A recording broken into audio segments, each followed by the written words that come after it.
หนูเข้าวงการตอนอายุ15ปัจจุบัน24น่าจะประมาณ9ปีอะไรอย่างเงี้ยค่ะใช่ก็มีทั้งช่วงเวลาที่สนุกแล้วก็ทั้งรู้สึกเศร้ามันมีหลายอย่างแต่ว่าวงการนี้มันก็ให้อะไรหนู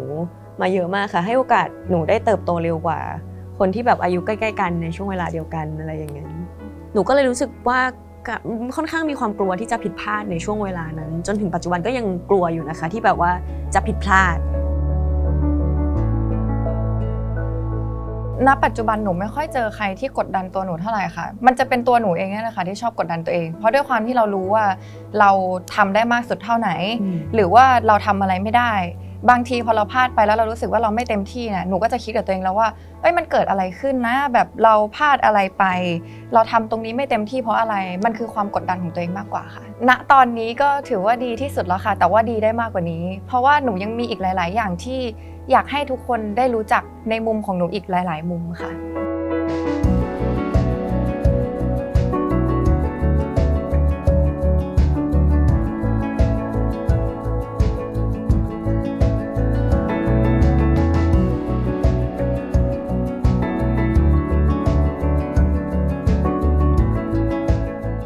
สวัสดีค่ะ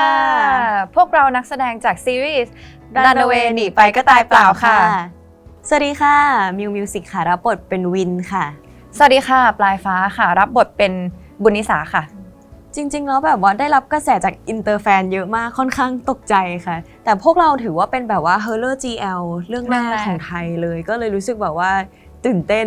พอสมควรนะหนูก็เห็นจากที่แฟนคลับแท็กมาค่ะก็อินเตอร์แฟนเยอะมากคือสำหรับหนูผลตอบรับค่อนข้างที่จะเกินคาดค่ะเพราะว่าไม่คิดว่าจะมีคนชอบเยอะขนาดนี้ดีใจค่ะหนูดีใจนะที่แบบ EP 1 กระแสก็มาค่อนข้างที่จะมากแล้วก็มีคนพูดถึงด้วยว่าไม่แย่เลยแบบว่าผีก็น่ากลัวแสงสีเสียงมันโอเคมากๆแล้วหนูอยากจะบอกว่า EP 2 3 4 5มันสนุกขึ้นเรื่อยๆจริงๆด้วยเราที่เราอาจจะยังไม่ได้ดูแต่เราเป็นคนแสดงเราจะรู้เนื้อเรื่องว่ามันจะเป็นยังไงต่อซึ่งหนูแอบคิดว่าคนน่าจะยิ่งชอบค่ะแบบยิ่งดูยิ่งสนุกถ้าปัญหาหลักๆของหนูที่ผ่านมาเลยคือหนูเป็นคนชอบหาตัวเองไม่เจอค่ะว่าแบบเราไม่รู้ว่าการที่เราอยู่ตรงนี้เนี่ยเราเป็นตัวเองได้มากน้อยขนาดไหนหรือแม้กระทั่งคาแรคเตอร์ของเราเองเนี่ยเราไม่รู้ว่าคนมองเราเข้ามาเป็นยังไงหรือเราจะต้องเอ็กซ์เพรสออกไปยังไงแต่สุดท้ายแล้วมันทำให้หนูรู้ว่ามันต้องอยู่ตรงกลางอะค่ะเราแค่วางตัวให้มันถูกกาลเทศะแล้วก็เป็นตัวเราเนี่ยแหละค่ะเมื่อก่อนหนูเป็นคนเงียบเพราะว่าหนูไม่รู้ว่าหนูจะพูดอะไรได้บ้างแต่ว่าช่วงหลังๆมาพอหนูปล่อยใจมากขึ้นเราก็รู้ว่าสิ่งที่พูดไปถ้ามันไม่ได้เดือดร้อนใครหนูก็จะเป็นคนพูดเก่งมากขึ้นค่ะแบบว่าหนูค่อนข้างที่จะเขาเรียกว่าไงอะหนูเป็นคนตลกแต่ไม่คนอื่นบอกนะคะบอกมาว่าหนูตลกหนูก็เลยคิดว่าตลก เพราะว่าจริงๆหนูตีกับตัวเองตลอดว่าหนูอยากให้ทุกคนรู้จักหนูในมุมที่หนูเป็นในสิ่งที่แบบนิสัยหนูจริงๆที่หนูจริงๆหนูไม่ใช่คนเงียบค่ะหนูเป็นคนชอบพูดด้วยซ้ำแต่ว่าเราแค่กลัวหนูเป็นคนขี้กลัวค่ะแต่ตอนนี้หนูกลัวน้อยลงแต่ก็ยังมีอยู่บ้างค่ะแต่ก็ดีขึ้นเยอะเลยค่ะเรื่องจัดการความรู้สึกตัวเองคือหนูเป็นคนที่ถ้าเกิดหนูใจเสียแล้วจะเอากลับมายากค่ะพอสมควรคือ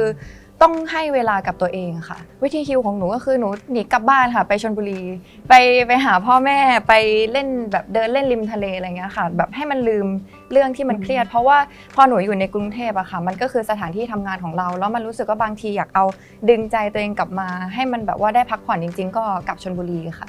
แล้วก็กลับมาใหม่หนูด้วยความที่เป็นคนโตสุดในวงจริงแต่ว่าหนูรู้สึกว่ามันจะได้มุมอะไรต่างๆในความคิดของคนที่อายุน้อยกว่าบางทีมันจะเป็นอะไรที่ทำให้เรา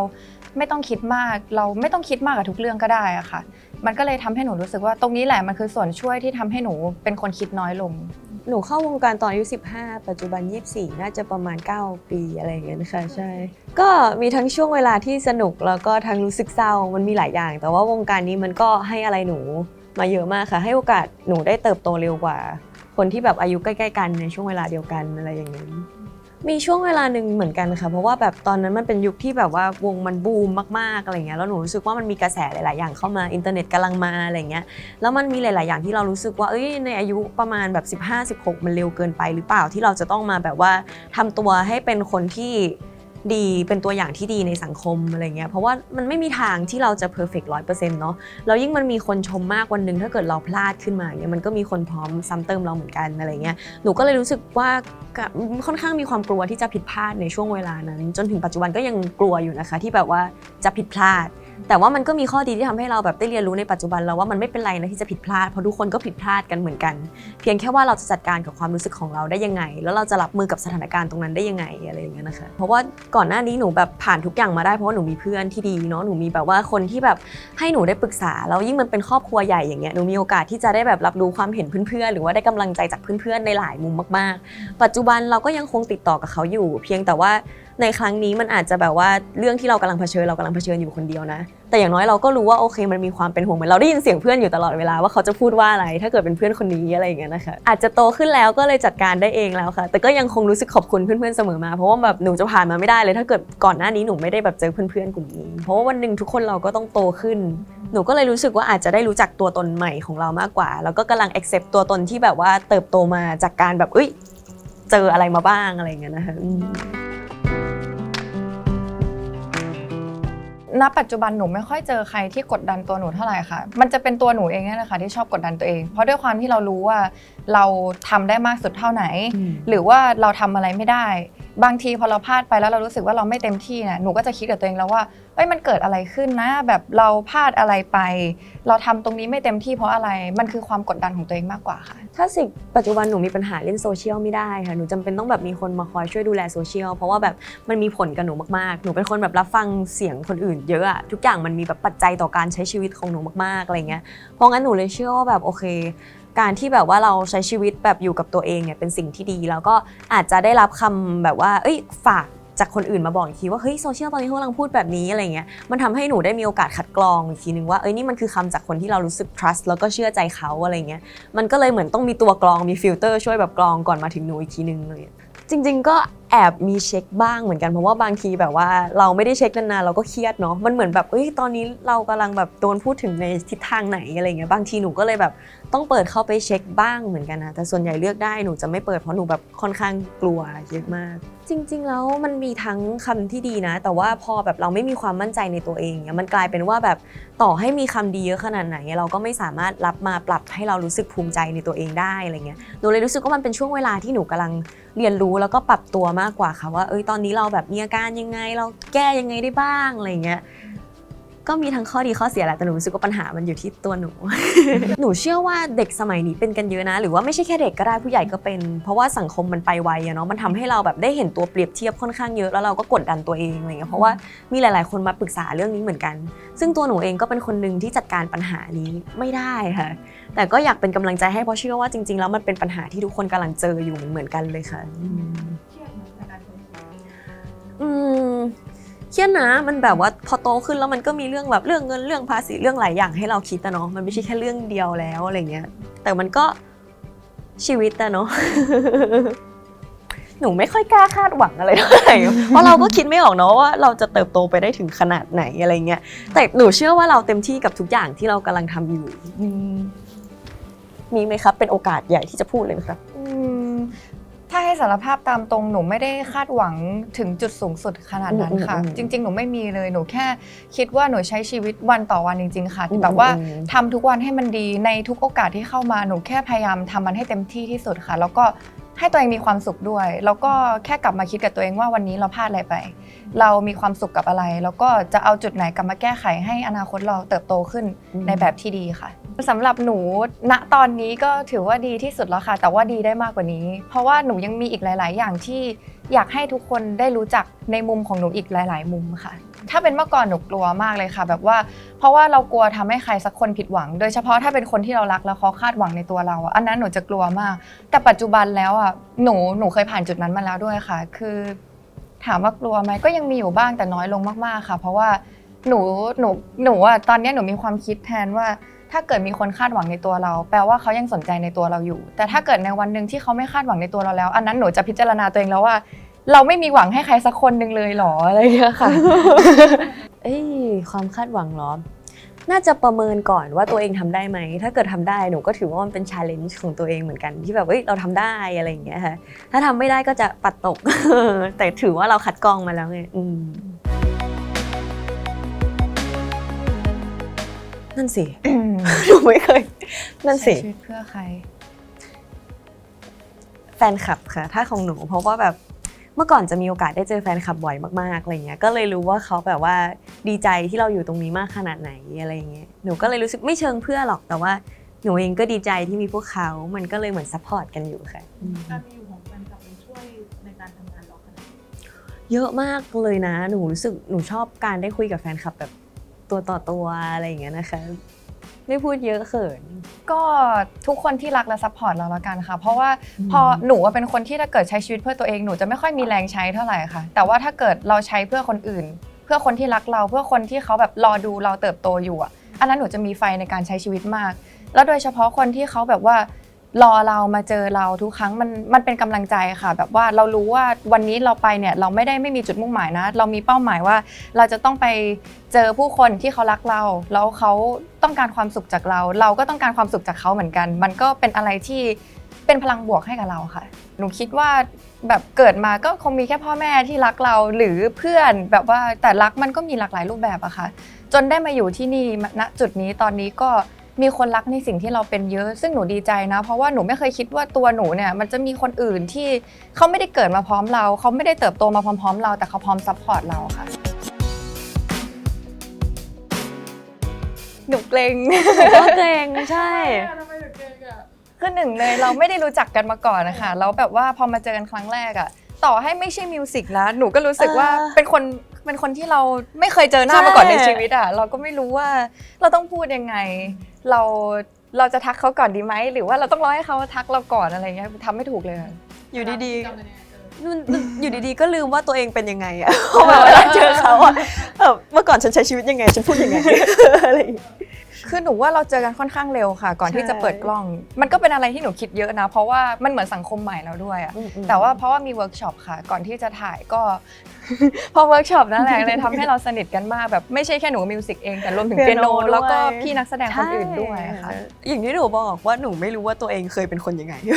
ดีๆก็ไม่รู้ว่าแบบทักทายคนอื่นมันทำไงว่า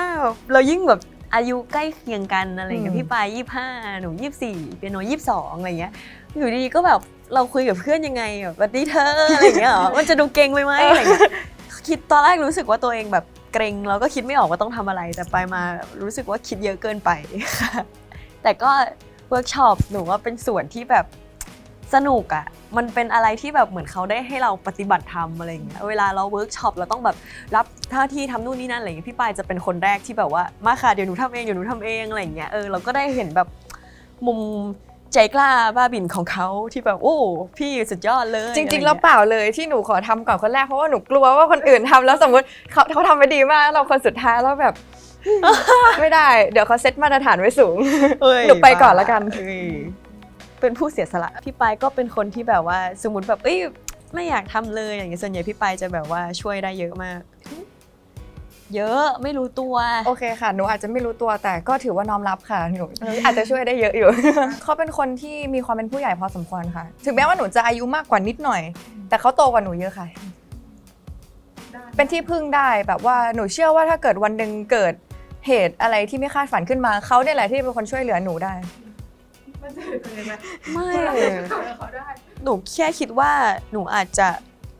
เป็น introvert ที่เงียบที่สุดในกลุ่มเนอะ พี่ปายก็เลยอาจจะเข้าใจผิดค่ะ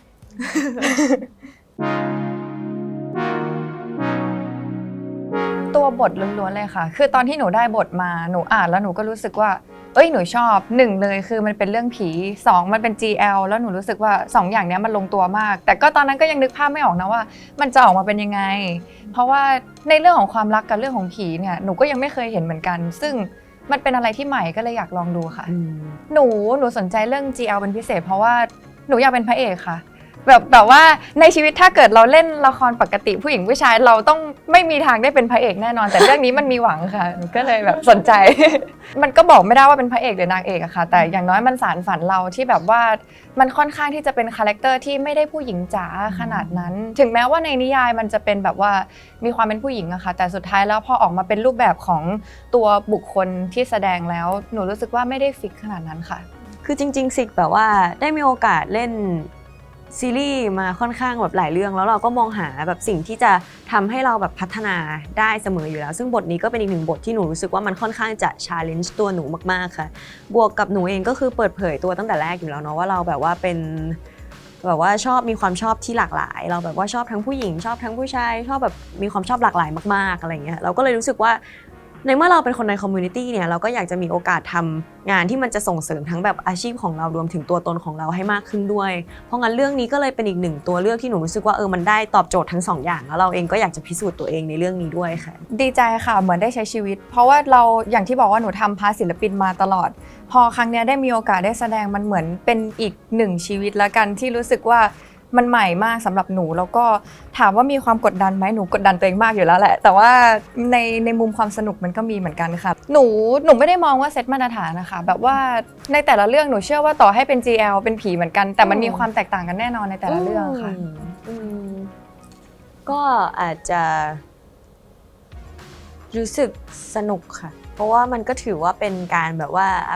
หนูรู้สึกว่าประเทศไทยเนี่ยทำแบบ GL BL อะไรเงี้ยค่อนข้างเยอะใช่ไหมหนูก็เลยรู้สึกว่ามันอาจจะถือว่าเป็นการแบบส่งเสริมก็ได้ให้แบบในประเทศเรามีแบบว่าเนื้อเรื่องหรือว่าเรื่องราวที่น่าสนใจปล่อยมาอีกก็ถือว่าเป็นกำลังใจโดยรวมเลยละกันเนาะสำหรับคนที่แบบว่าผลิตภาพยนตร์สื่อหรือว่าแบบซีรีส์ต่างๆอะไรอย่างเงี้ยค่ะ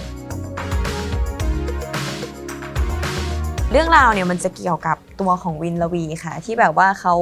เคยได้รับคำทำนายตั้งแต่เด็กว่าเขาจะต้องมีชะตากรรมแบบไหนในช่วงอายุต่างๆของเขาซึ่งมันมีคำทำนายหนึ่งที่มันขาดหายไปเขาก็ได้มาพบเจอตอนอายุ28ปีคืออีกนิดเดียวจะถึงวันเกิดเขาแล้วเพิ่งมาค้นพบว่ามันคือช่วงอายุ28เขาจะต้องตายอย่างทุกข์ทรมานเพราะงั้นเขาก็เลยต้องเหมือนแบบทำอะไรสักอย่างเพื่อที่จะแบบว่าตัวเองจะหลุดพ้นจากชะตากรรมที่ถูกเจ้ากรรมนายเวรตามจองล้างจองผลาญแล้วจากนั้นก็เลยได้มีโอกาสมาพบกับโชคชะตาที่แบบเคยมีอดีตชาติร่วมกันมาก็คือบุญนิสาค่ะคือบุญนิสาเนี่ยเป็นลูกสาวของร่างทรงค่ะก็จะเป็นคนที่ชอบศึกษาตำราวิชาอาคมของรุ่นยายที่สืบทอดต่อกันมาค่ะก็เลยทำให้มีความสามารถและกันในการปราบผีค่ะซึ่งเราได้รับหน้าที่ให้ปกป้องดูแลเขาแล้วก็ช่วยเขาให้รอดพ้นจากเจ้ากรรมนายเวรค่ะคือของหนูอะแบบว่าไม่ค่อยได้มีดราม่าอะไรเท่าไหร่แต่ว่าสำหรับหนูก็คือยากค่ะเพราะว่าหนึ่งเลยคือเราต้องเล่นเป็นอีกคนหนึ่งที่ไม่ใช่นิสัยเราอะค่ะมันก็มีอะไรหลายๆอย่างที่เราต้องปรับแม้กระทั่งความคิดหรือว่าเขาเรียกว่าอะไรอะจิตใต้สำนึกอะไรบางอย่างอะค่ะที่แบบว่าเราคิดว่าเราจะไม่ได้ทำสิ่งนี้แน่นอนถ้ามันเกิดกับเราแต่ว่าเราต้องทำแล้วเราต้องเชื่อในสิ่งที่ตัวละครทำไปสำหรับหนูมันคือการต้องเข้าใจเหมือนเข้าใจคนอื่นด้วยอะค่ะมันก็เป็นเรื่องยากสำหรับหนูเหมือนกันนอกจากบทสวดแล้วที่ค่อนข้างยาวสำหรับหนูก็คือต้องทำการบ้านกับตัวเองในเรื่องของอารมณ์ค่ะแล้วก็ความเครียดของหนูเองเพราะหนูรู้สึกว่าทุกครั้งที่หนูเครียดนี่แหละที่จะทำให้การแสดงของหนูออกมาไม่ดีเพราะว่าหนูชอบล็อกตัวเองโดยการที่คิดมากไปก่อนว่าเดี๋ยวเราต้องทำออกมาไม่ดีแน่เลยเราต้องเล่นแข็งเป็นหินแน่เลยอะไรอย่างเงี้ยค่ะมันทำให้มันจะแข็งจริงถ้าเกิดหนูคิดอย่างนั้นแต่ถ้าหนูในวันนั้นกำจัดความคิดนี้ออกไปได้มันจะค่อนข้างโปรอะค่ะกดดันเวลาไปเป็นคนอื่นหนูไม่ค่อยเจอความรู้สึกแบบนั้นเท่าไหร่เพราะว่าจริงๆแล้วชีวิตของคนเรามันมีความสนุกอยู่ในนั้นเสมอเนาะแต่แบบกับบทเนี้ยถามว่ามันเหนื่อยไหมมันก็เหนื่อยค่ะเพราะว่าแบบมันต้องเจอผีตลอดเวลาเลยอะพี่แล้วหนูแบบนึกไม่ออกว่าคนที่เจอผีตลอดเวลาเขาใช้ชีวิตกันยังไงอะไรเงี้ยก็เลยรู้สึกแบบว่าค่อนข้างล้าแล้วก็มีช่วงเวลาที่แบบว่าอยากจะปล่อยวางตัวละครนี้ค่อนข้างบ่อยค่ะแต่พอแบบมันจบปุ๊บอะมันก็ทำให้เราแบบรักเขาด้วยเหมือนกันก็อาจจะมีทั้งข้อดีเนาะหนูแอบรู้สึกขัดแย้งนิดนึงเพราะว่าถ้าเกิดว่าตัวละครนี้เป็นตัวละครที่เห็นผีมาตั้งแต่เด็กจริงๆแล้วมันไม่ควรกลัวแล้วสิอะไรเงี้ยมันก็เลยต้องค่อนข้างทำการบ้านว่าแล้วทำไมเขาถึงมาแบบยังคงกลัวอยู่ในช่วงอายุนี้อะไรอาจจะเป็นเพราะว่าเขากำลังจะใกล้ตายหรือเปล่าอะไรเงี้ยคือมันมี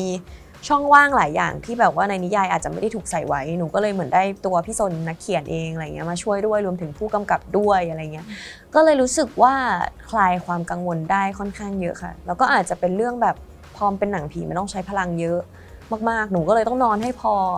กินเยอะมากอันนี้ไม่เกี่ยวแต่ว่า ใช่อยากกิน แต่มันก็ถือว่าเป็นความท้าทายอะไรอย่างเงี้ยค่ะ จินตนาการต้องสูงไหมกับการ เยอะ เกี่ยวกับ เยอะมากค่ะ แล้วแบบพอบางทีภาพที่ออกมาไม่ตรงกับในหัวหนูด้วยหนูก็แบบโอ้ไม่เป็นไรนะทำไปแล้ว ก็ชาเลนจ์แบบใหม่ค่ะ เป็นคำถามที่ดีค่ะ เพราะว่าถ้าเกิดส่วนตัวหนูรู้สึกว่ามันเป็นในเรื่องเวรกรรม อันนี้แบบนักแสดงทั้ง3คนเห็นตรงกันเลยว่าแบบซีรีส์ของเรามันมีในเรื่องของแบบความสัมพันธ์หรือว่าการกระทำที่ตามมาแบบผลลัพธ์ของการกระทำอะไรเงี้ยแบบว่าไม่ว่าจะเป็นชาติไหนหรือว่าอะไรถ้ามีความเชื่อในเรื่องนี้นะคะ หนูเชื่อว่าเราทำอะไรไปไม่ว่าจะช้าหรือเร็วยังไงมันมีผลตอบรับเสมอค่ะค่ะก็ฝากซีรีส์ Runaway หนีไปก็ตายเปล่าด้วยนะคะดูได้แล้วทางช่อง 3 ทุกวันอังคาร 22:30 ค่ะใช่ค่ะแล้วก็ขอฝากช่องทางติดตามของพวกเรา2คนด้วยละกันของ Music ก็เป็น IG กับ X นะคะ Miu Music ค่ะของหนูเป็น IG ค่ะปลายฟ้า SRC ค่ะ